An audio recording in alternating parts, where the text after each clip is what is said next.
بسم اللہ الرحمن الرحیم۔ ناظرین و سامعین السلام علیکم۔ کیا آپ نے کبھی سوچا ہے کہ ہم اپنی خواہشات کے غلام بن چکے ہیں؟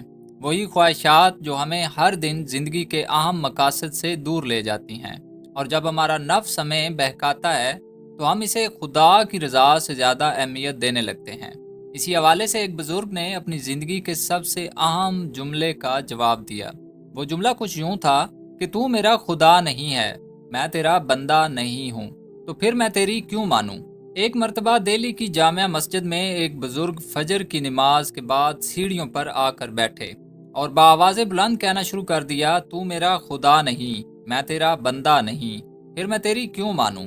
یہ سن کر لوگ بے حد حیران ہو گئے، اور کچھ تو یہ سمجھ بیٹھے کہ یہ شخص کافر ہو چکا ہے۔ بعض نے کہا کہ یہ پاگل ہو گئے ہیں۔ لیکن جب نماز کا وقت آتا، وہ بزرگ مسجد میں داخل ہو کر نماز پڑھتے، پھر باہر آ کر وہی بات دہراتے۔ مغرب کے قریب ایک شخص وہاں سے گزرا اور یہ کلمات سن کر رک گیا۔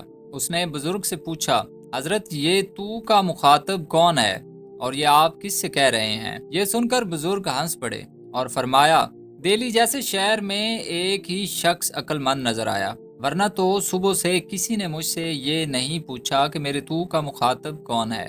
سب نے خود ہی سمجھ لیا کہ میں اللہ سے بات کر رہا ہوں، حالانکہ کہ میں اللہ سے کچھ بھی نہیں کہہ رہا تھا۔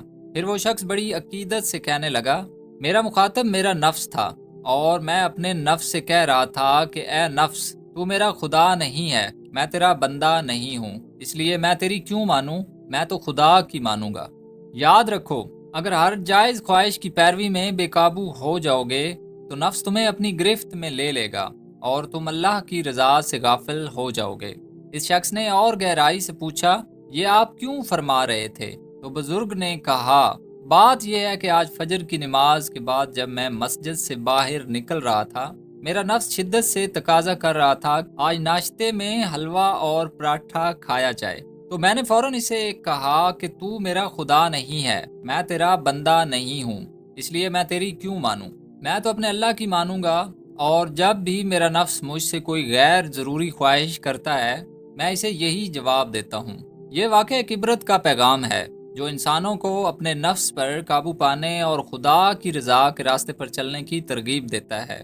بزرگان دین کا کہنا ہے کہ انسان کو جائز خواہشات میں بھی اعتدال اختیار کرنا چاہیے۔ مثلاً حلال کھانے پینے میں اگر بے جا حد سے تجاوز کر لیا جائے تو نفس بے قابو ہو جاتا ہے۔ اس لیے اپنی خواہشات کو معمولی پیمانے پر رکھنا ضروری ہے تاکہ انسان اپنے اصل مقصد یعنی اللہ کی رضا کی طرف بڑھ سکے۔ دعا ہے کہ اللہ تعالی ہم سب کو اپنی خواہشات پر قابو پانے کی توفیق دے۔ آمین، فی امان اللہ۔